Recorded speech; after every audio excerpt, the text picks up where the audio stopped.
সবার ওপরে মানুষ সত্য তাহার উপরে নাই।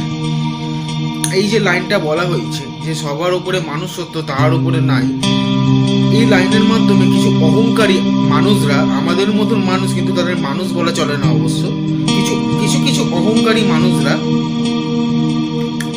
এই লাইনের মাধ্যমে নিজেদের অহংবোধটা কিন্তু বাড়িয়েই চলেছে। আজকে আজকে অ্যাকচুয়াল এই বর্তমান সমাজে অহংকার বোধ বাড়িয়েই চলেছে।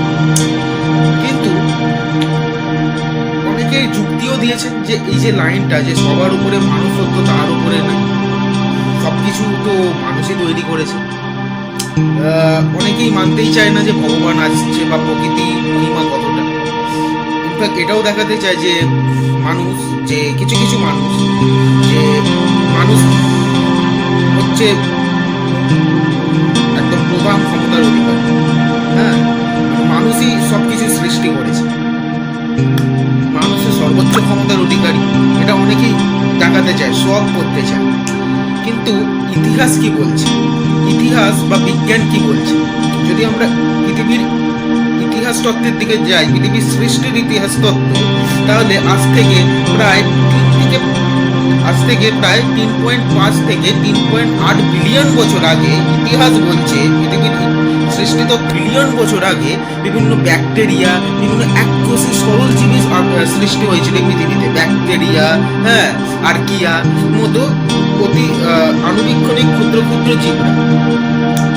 তাহলে আজকে যে মানুষ আমরা, যে বিভিন্ন বিজ্ঞানীরা, হ্যাঁ, আমাদের মতনই যারা মানুষ, ট্যালেন্টেড যারা বিজ্ঞানী সায়েন্টিস্টরা, তারা কিন্তু ওই আণুবীক্ষণিক জীব বা ব্যাকটেরিয়া নিয়ে রিসার্চ করছে।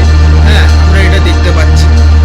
আমরা এটাও দেখতে পাচ্ছি যে বিভিন্ন বিজ্ঞানীরা আবিষ্কার করছে সৌরজগৎ, যে পৃথিবী সূর্যের চারপাশে প্রদক্ষিণ করে। আগে একটা ধারণা ছিল, ভ্রান্ত ধারণা, যে সূর্য পৃথিবীর চারপাশে নাকি প্রদক্ষিণ করতো, কিন্তু বিজ্ঞানীরা এটা রিসার্চ করে জানতে পেরেছে যে পৃথিবী সূর্যের চারিদিকে প্রদক্ষিণ।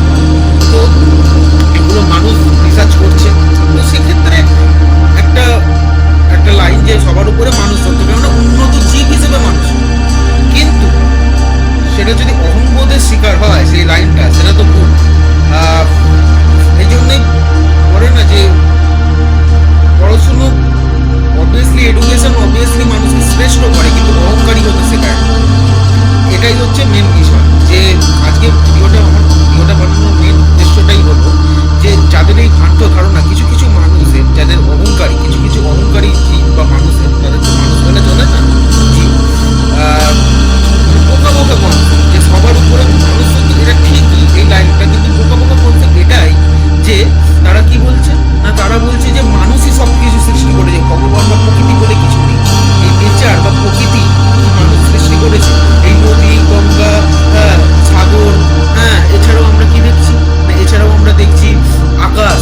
হ্যাঁ, অবশ্যই আকাশে যাওয়ার সেই রকেট, আকাশে চলাচলের জন্য সেই রকেট বা প্লেন মানুষই আবিষ্কার করেছে, উড়োজাহাজ, জাহাজ, হ্যাঁ, জলে জাহাজ, নৌকো, সবই তো মানুষ আবিষ্কার করেছে। কিন্তু প্রকৃতি, এই ঝর্ণা, এই সূর্য, এই মহাকাশ, এই বিশ্ব ব্রহ্মাণ্ড মানুষ সৃষ্টি করে। মানুষ যদি সৃষ্টি করতো, তাহলে মানুষের হাতেই জীবনও থাকতো, অর্থাৎ জন্ম মৃত্যুও থাকতো মানুষের হাতে। তো কে কে আমার সাথে এই একমত, বা কার কার এই লাইন প্রসঙ্গে কি কি ধারণা, অবশ্যই কমেন্টে জানাতে ভুলবেন না এবং শেয়ার করে দেবেন। ভালো থাকবেন, সঙ্গে থাকবেন।